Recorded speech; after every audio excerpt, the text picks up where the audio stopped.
So hope it's working now. Yes, it looks great. Okay.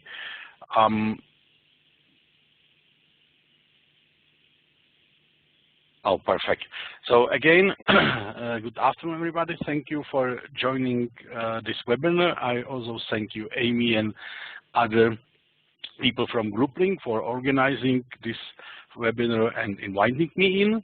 And my presentation is about a single sign-on solution, which is specifically designed for all noun platforms. So we, at the beginning, our concept, our idea was to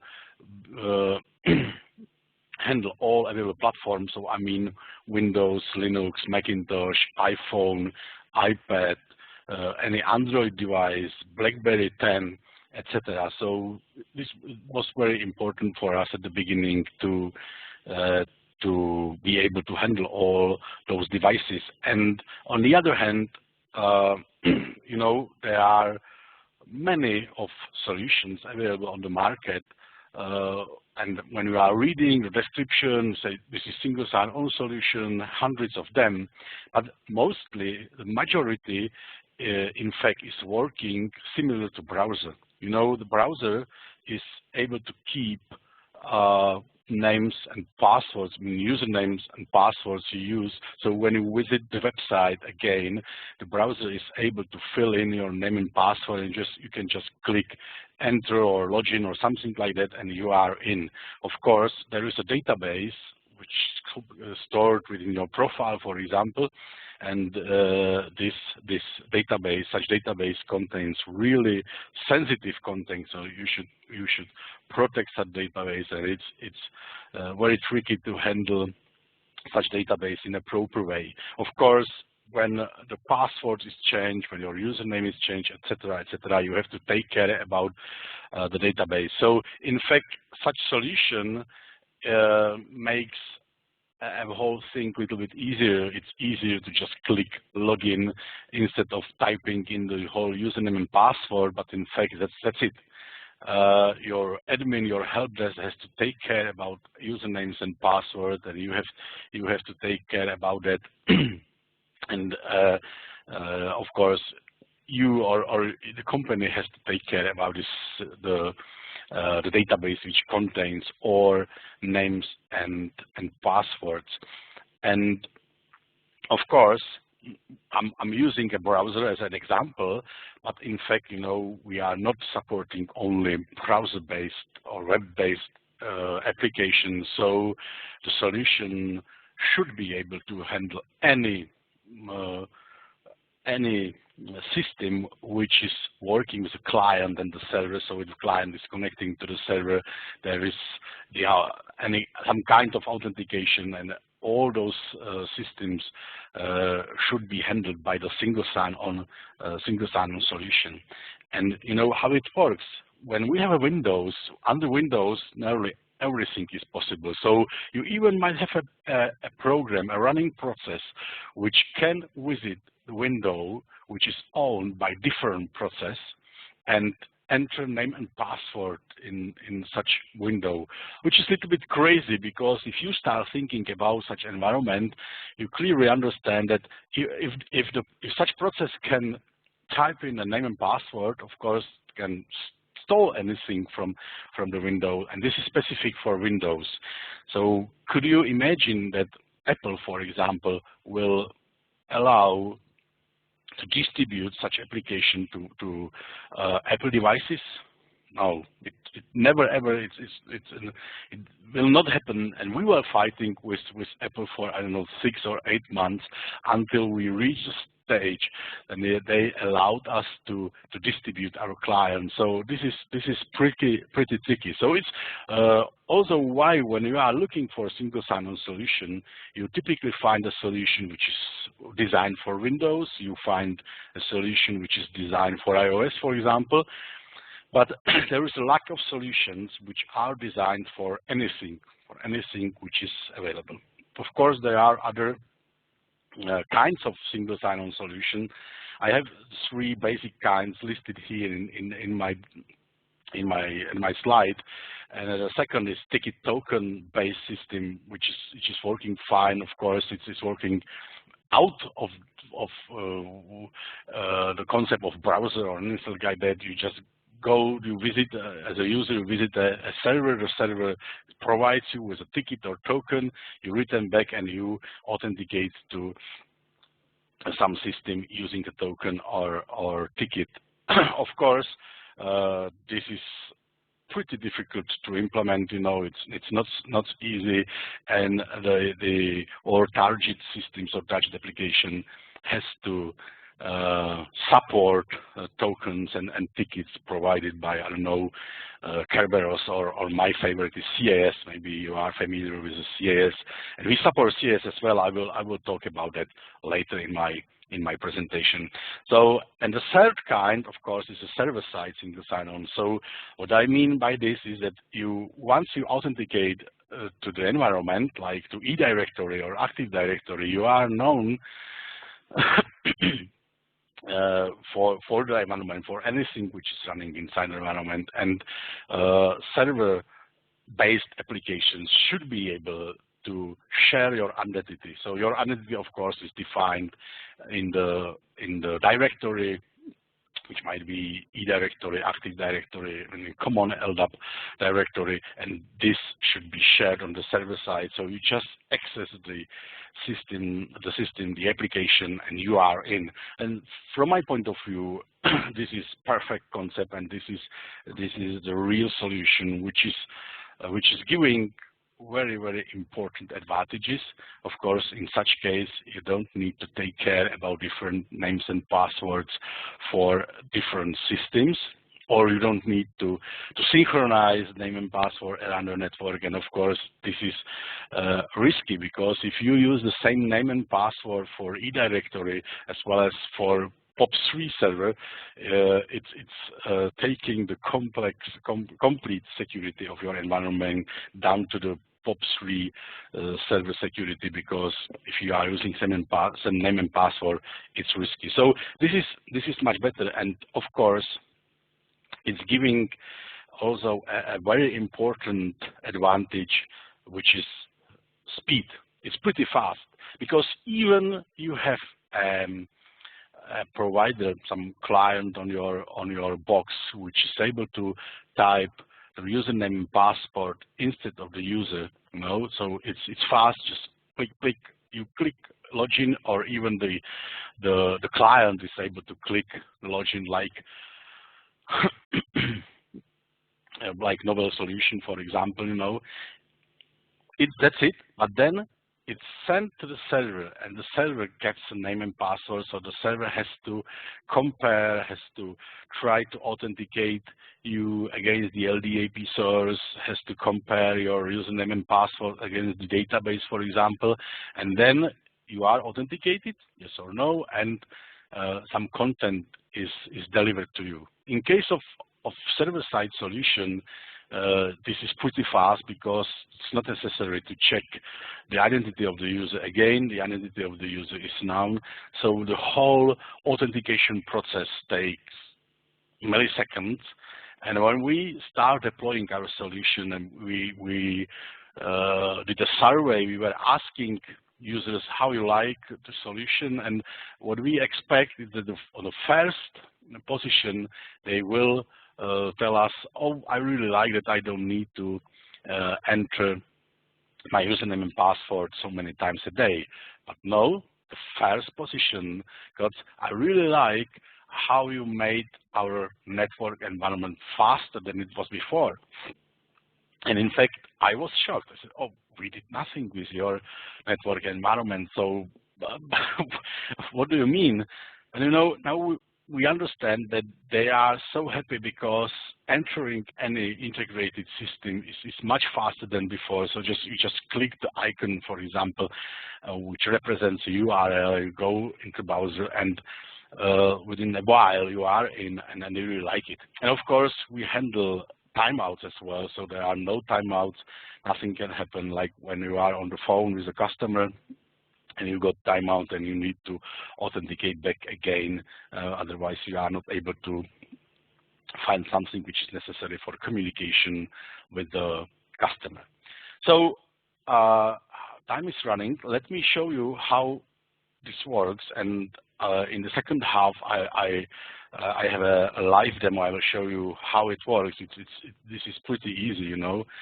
So what we have here is a WSTrust server, which is Java-based server, you know. So we support Windows and Linux installations, but in fact you can run it on IBM mainframe. It's up to you. And the server here represents anything, any client server system which is installed and deployed in your environment. Now, in this example, we have just a Windows workstation, but again, the user can use any device. You know, I'm at the moment I'm on Macintosh. I'm MacBook Pro. You see here this icon is WSTrust, so I'm authenticated to our system. You can use iPhone, iPad, etc., etc. So what we are using, you know, because it's very important how the integrated system will recognize the user, and what we are working with is the IP address. I know it sounds a little bit strange, but let me clarify this. In fact, first, IP address is always unique. It must be unique, otherwise the IP network doesn't work. So it doesn't matter if you have a server inside the company network and you are working only with the internal addresses, or if the server is visible from outside and you are connecting from the public IP address. In both cases, the IP address from the server point of view and from the integrated systems point of view is unique. In fact, you know, what we are doing, we have a client, and this client sits on the device. So we have specific client for each platform. You can download the client for your Android mobile phone, for example, and this client is talking to the server, and the server is able to check the identity of the user. By default, we do this every 2 minutes, but we can even set a shorter time. You can check the identity of the user every 30 seconds. It's up to you. It's a matter of security, matter of environment, switches, routers, etc. And if we do that, it's similar to token, because if a server issues a token or a ticket, you know, it's in fact some special kind of certificate, and our server is able to do that as well. So we are able to issue certificates, identity certificates, and such certificate has a very, very low validity, short validity period. So it's valid, for example, for 2 minutes. But within this period, your system simply believes that this is valid. So this is a little bit similar, you know, that from the last check of the user identity, from the point when the ticket was issued,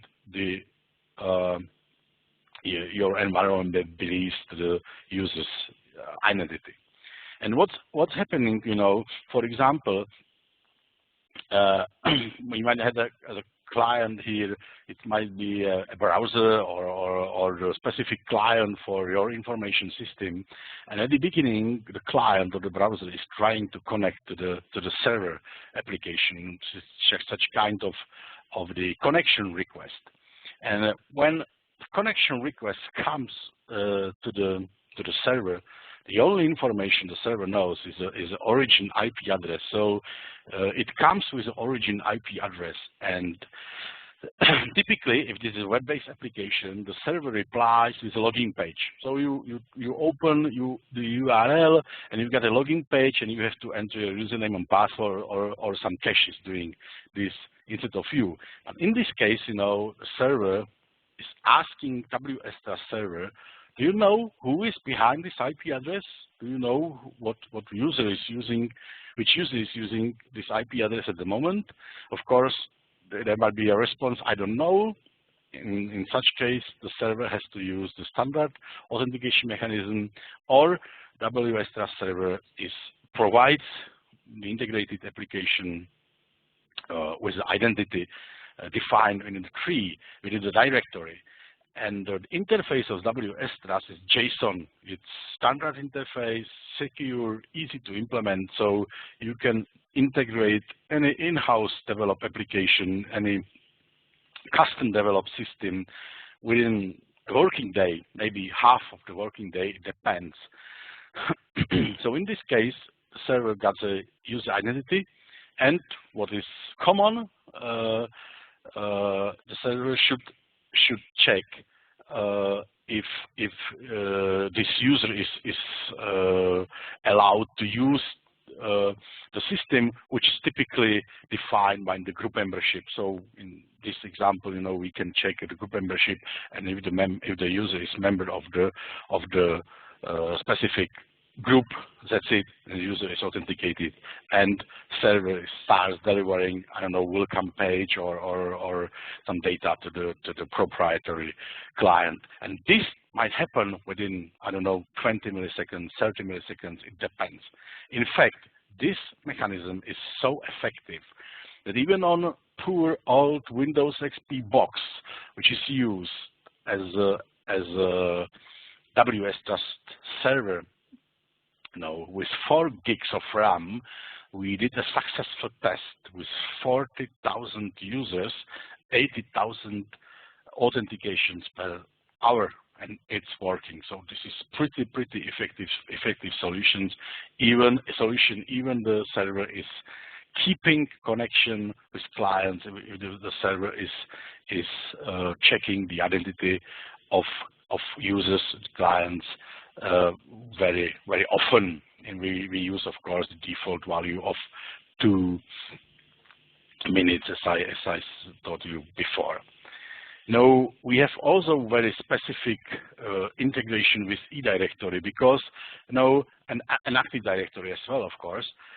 What we are using by standard, we support so-called LDAP authentication, LDAP authentication. In that case, the user has to enter name and password. It's checked against the LDAP directory, and if the user is valid, WSTrust server keeps a record of the user. Important note is that we are able to support as many directories at a time as you need. This is very important because many of our customers are running more than one directory. It sounds strange, maybe, but this is happening typically if one company buys another company and they join together, and you had a eDirectory and they have an Active Directory, so you may very easily get an environment of more directories than one. Our biggest German customer, for example, has 1 eDirectory, 2 Active Directories, and 5 big departments within the company.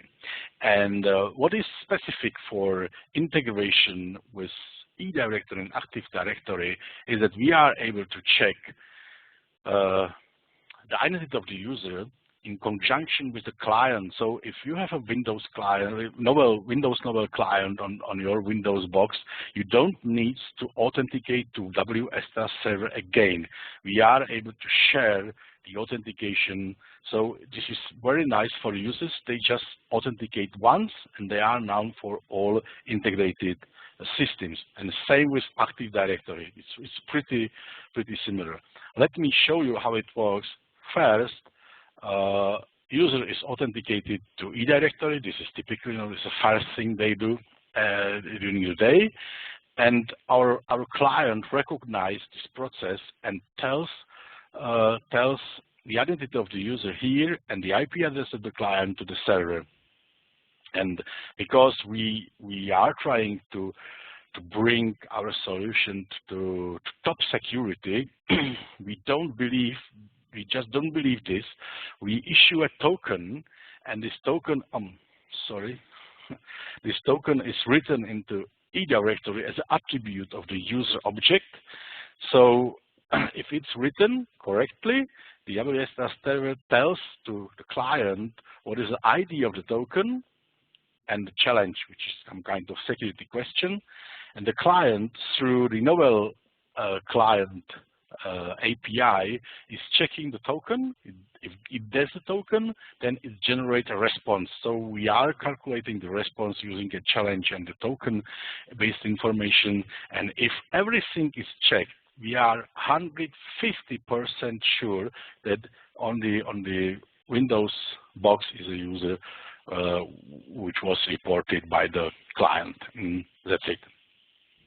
So let me show how this works in real world. Is a keep alive is the mechanism which is checking the identity every 2 minutes. Let me try to switch to different desktop. You should see now the virtualized Windows desktop. Now we are in the Windows 7 environment, and what I have here is a console of WSTrust server. So I can simply display list of all users. You see different IP addresses, different authentication mechanism. The red N, of course, is an E directory. Blue L is LDAP. We also use the Microsoft Windows icon or logo to display the authentication to Active Directory. We see the FDN of the user, and here this yellow envelope. This is another very nice function of the solution, because we are able to send short message to any client. So regardless the client is authenticated on Windows, iOS, Android, you can send the message. You can send the message to all clients within a group. You can send a message to all clients within the IP network. So if you, for example, have 10 buildings around the world, and you know the IP, the address of IP network within the building, you can send the message to that network, and every client which is currently at the moment authenticated in that building gets the message. And the message might be something like, oh, we are going to issue an alarm, but this is just a fake alarm. Don't worry, we are testing our siren. So it depends. This feature was developed specifically for Nuclear Research Institute, one of our first customers.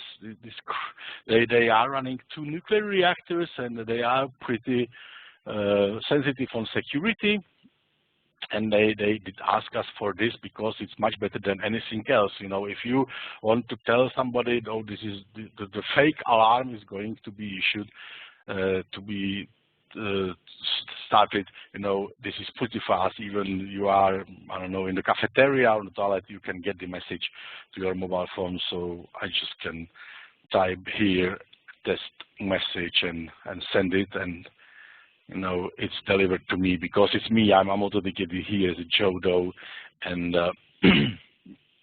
and I got a test message. It's pretty fast. The server provides the administrator or help desk clerk with a lot of vital information. You can see the statistics. Of course, I have just 2 users here, but if you have 10,000, you will see how they are authenticating, how they are using single sign-on request. In fact, is a request for authentication. You see, I was testing my environment before we start this session, and I did 22 authentications here because I did try everything. I can work with logs, of course. So if anything gets wrong, I can check the log. It's pretty easy. I can download the log directly from the server. I don't need to go to some strange directory, and I can check the log or share the log with my supplier of this solution or support supplier. Download section it's very important, because of course we are distributing clients through servers like Google Play or App Store from Apple, etc. So, you know, if you want to try the client for iPhone, you have to go to iTunes. You know, if you would like to try the client for BlackBerry Playbook or BlackBerry 10 phones, you have to go to Application Board. It's pretty easy. Just type WSTrust, you search for this, and you find the client. But if you are an administrator, you are somewhere within the company, you can use this page and you can download the current client, and not only the client, but also a configuration, because the system is able to use a static configuration on the client side or the dynamic configuration, which is delivered by the server. So there is a built-in domain name which client is looking for, like the group-wise client, for example. And if you have a record within your DNS, you can work with. And at the end, configuration, you know, it's pretty easy. This is a summary page, and the summary page is interactive. So if we see here OK, it means that the server did a check of the connector and the client interface, and everything is OK. If there is any problem, you see a red number here, which tells you 2 issues, 3 issues, 1 issue, it depends. And this is very important, because sometimes what might happen, you might have problem with the schema with the manager, because of course we are using for each directory, we are using a manager user account. So there might be some problem with that. So the issue might be I'm not able to authenticate to using a configured account, and you should take care about that. You see, as I told you before, we are able to support as many directories as you need. And of course, we are able to open as many client interfaces as you need. So if you have a division which is using a separate Active Directory, no problem. You just define a connector for this Active Directory, you open an interface specifically for users within that division, and that's it. And they can work, you know, regardless they are working from Windows boxes or they are using iPhones and etc. If we see the configuration, you know, it's pretty easy. There is the information about the directory provider, which is LDAP provider, information about account which we are using to access the directory, and the setting. What is important, you know, here we specify which kind of authentication is allowed. In this case, we both eDirectory and LDAP. It means that using an interface, the user can authenticate using an integration with a client, or user can authenticate using a name and password, which is called LDAP as well. We have also so-called UID authentication, which is very specific. It's not, in fact, the authentication. It's very nice for recording, for example, the activities of users on the internet. We did this especially for police, because they are using computers at their stations, and they can browse the internet and, you know, what's happening during the night. So what they have to do is to tell their number. Each policeman has a unique number, and this number is found within the directory, and we recognize who is the policeman sitting at the tube, and we inform the proxy server, and that's it. Of course, this is not suitable for re-authentication, but it's very nice, and it's working like PBX systems. You know, you have to use your PIN, and then you are able to make an overseas call. And the other interesting setting is here, network address update, which is very, very nice for systems. This is specific for eDirectory, because, you know, there is a so-called network address attribute, and it's used. The Windows client is recording the IP address or IPX address of the user into the eDirectory, and this is used by some producers of proxy servers like Cisco, for example, you know, and it's not designed for authentication, so there are issues with that, real problems, but we are able to handle this attribute in a proper way. So with the WSTrust server, this attribute can be used for secure, safe, and reliable authentication.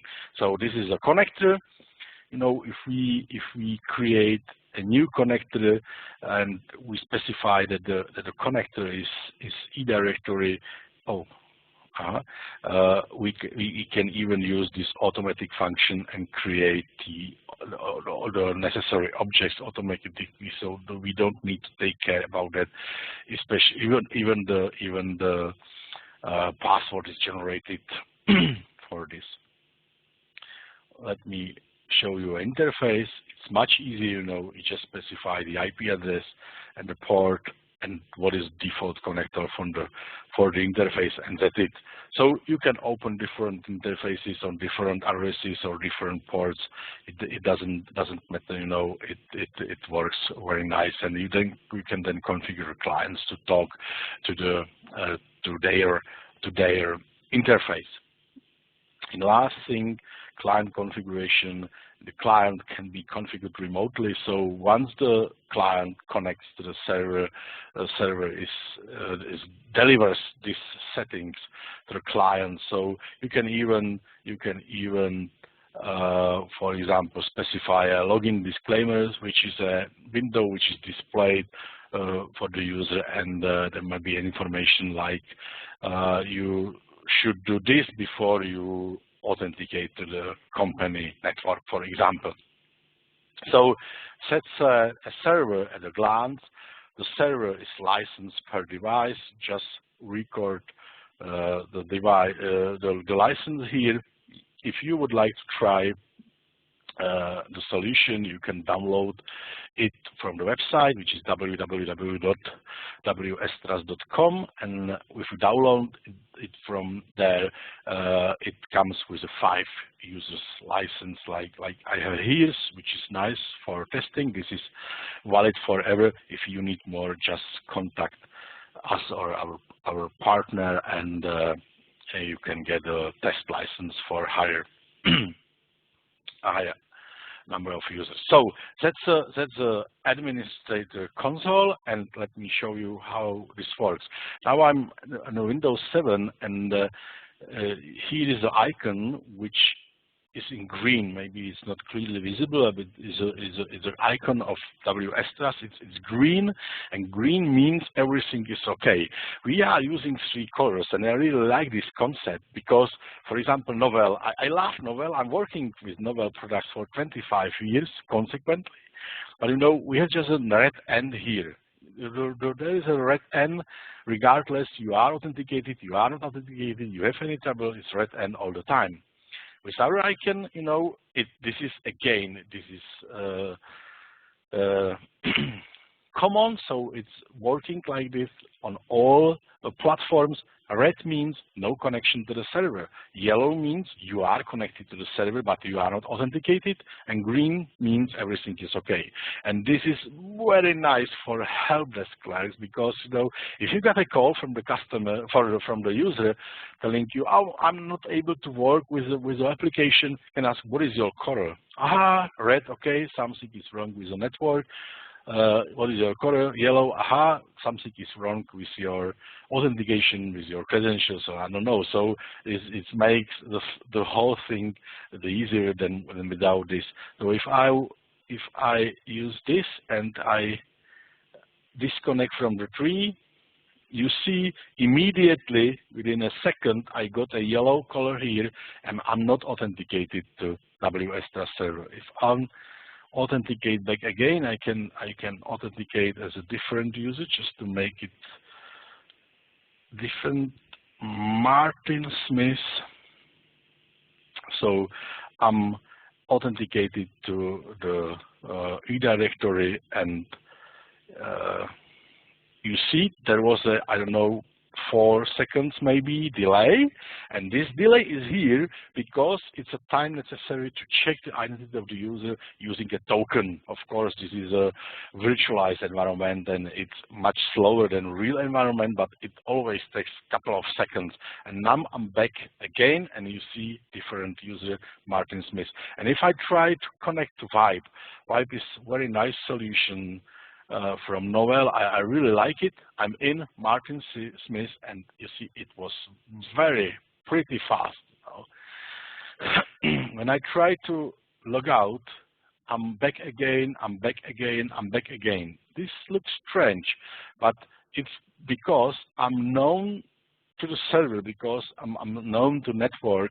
So if I log out, the Vibe is taking me back to the login page, and there is, as a first authentication method, is WSTrust integration. So it checks my identity again, and I'm authenticated again. So it's working like any directory, because if you stay authenticated to E directory or Active Directory, you can access any server within which is included in the directory, and you can disconnect from the server and can connect back again seamlessly. It's working in same manner. And if I click here, one click by left button logs me off, so I'm not authenticated to WSTrust anymore. And if I click logout, I get this page, because it took me to the login page. The first method, integration, not known. Second method, give me name and password, and that's it. I can return back. I just click again. Of course, you can disallow this. You can disable this. This is perfect for admins, not maybe so nice for users. I can show you how it works even with WebDAV. WebDAV, Vibe is document management system. So this is a link you can export from Vibe, and you can send such a link to your friend, to your colleague. Tell him, hey, here is a document you was asking me for. Let me put it here, and you see it's just starting the office. I don't need to enter any name and password, and again, it's pretty fast. So if you are using a document management system like Vibe, which is integrated already, you can use this single sign-on, and that's it. It's working fine. There are even integrations which were done by our partners. Let me show you help desk. This is a GroupLink session, and you see again it's pretty fast. So I'm Martin Smith. I'm a user of everything help desk, and it makes the whole thing really easy. You just click the icon, you just click the link, and you are in. And we have a lot of integrations, like I don't know, Guava did their own integration, and with our integration, the Guava is even better, because you can visit the quarantine. I'm in quarantine at the moment, which is nice, but I also can use a spam reporter. Guava is able to add a link into each email which is delivered to users, and if you click the link, you report this is spam. This is considered as spam. But without a single sign-on, of course, you have to authenticate to the server, but otherwise the server doesn't know who is reporting the spam. But with single sign-on, you just click the link, so it's easy. It's really convenient, and users like to use it. We did also things like retain. It's an archiving solution for Guava. Again, it's easy to visit the archive. See, welcome Martin Smith. It's not visible. Is there? No. So with a Novell client, I can even authenticate again back as Joe Doe. Why not? Joe. And yes, you see it gets yellow and back green, and I'm authenticating back to WSTrust server, and it's working. We support all versions of Windows, beginning Windows XP. So I have XP desktop here. Hope you see it. And now here is a different situation because I'm using so-called LDAP authentication. So here is no Microsoft client, here is no Novel client, it's just pure Windows XP, home, no problem. I can log out here and you see again it's yellow. I can log in and now I have to enter my name and password because here is nothing which is able to provide our client with a user identity. So the user has to authenticate against the LDAP, and I can authenticate as Martin Smith. Why not? And I'm authenticated, and I can visit same systems like I did from Windows 7. Again, it's pretty fast, pretty easy, you know. So in fact, this single sign-on solution is easy to deploy. You know, you can really do that within a working day. It's why we call our solution instant single sign-on solution. It's not such ugly like instant food. It's instant. It's pretty easy to deploy. You know, it's pretty easy to deploy clients. For Windows, you know, the client is pretty small. It's using no registration, no integration. So you can use a policy, you can use ZenWorks, you can use whatever you want, and you can deploy clients. And at the system integration, you know, we did a lot of systems already. We did everything: helpdesk, Guava, Novel systems, data synchronizer is integrated with this single sign-on, and it's so easy to use a JSON interface that you can integrate your own systems, your in-house developed systems, your custom developed systems. And we are offering unlimited support. So if you will ask your supplier to integrate any system with WSTrust, we will provide a support necessary for fulfilling this task. So that's it. I'm at the end, 45 minutes. It's my end of my presentation. If you have any questions, Amy? Yeah, thank you. That was a great presentation. So again, if anyone has any questions, feel free to put those through on the chat or the Q&A. We do have a few minutes for questions, so I'll give you just a couple minutes to get any questions put in that you might have.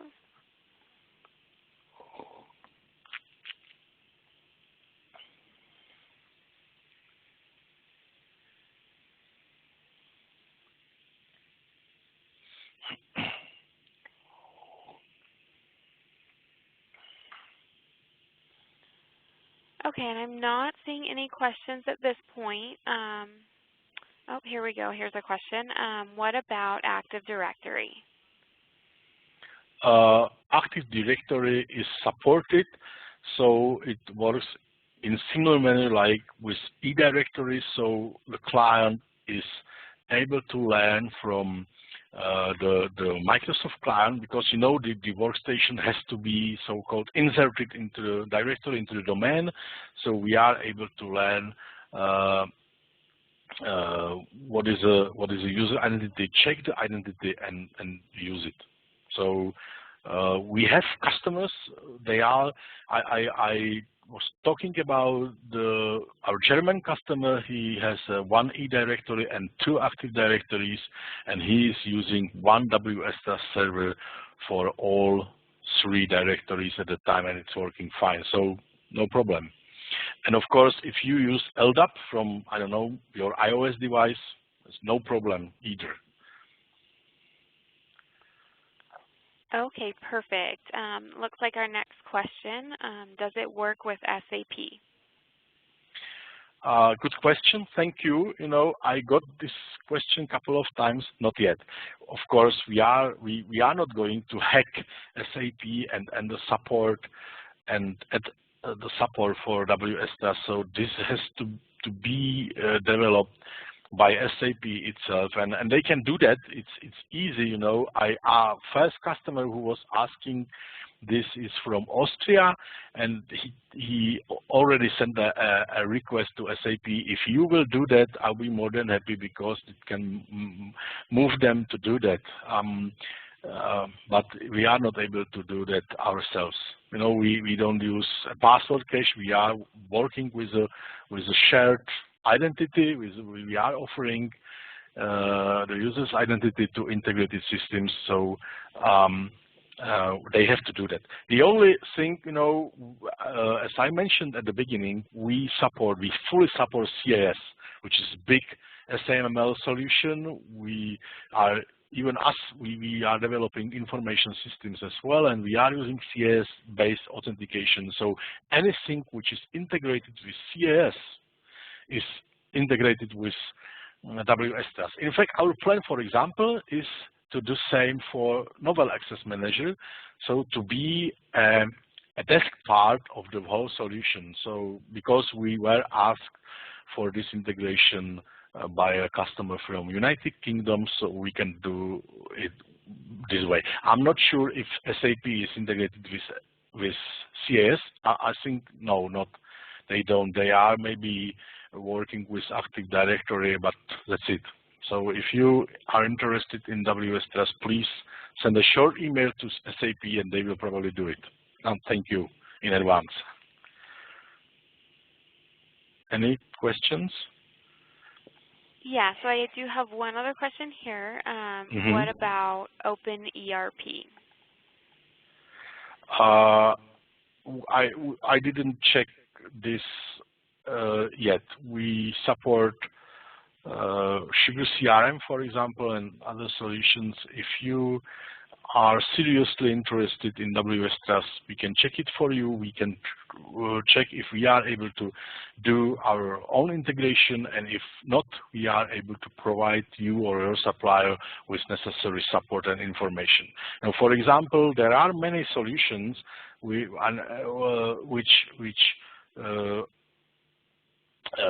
support modules. We did, for example, Moodle. If somebody of you is from university, maybe you know Moodle. It's a learning objects server. We did Drupal, you know, Drupal 6, Drupal 7. We are working on Yomla. We did the Moodle. So if there is a standard way how to integrate the solution with LDAP single sign-on, we can do that. I don't know Open ERP. I can check it. Please contact me through Amy. Contact Amy, and we can check it in, I don't know, 1-2 days. All right, perfect. At this time, I'm not seeing any other questions, but if you do have any questions, feel free to put those through on the chat or the Q&A. And I think we'll go ahead and wrap up this session. So thank you, Vaclav, for your great presentation. Thanks. Thanks a lot.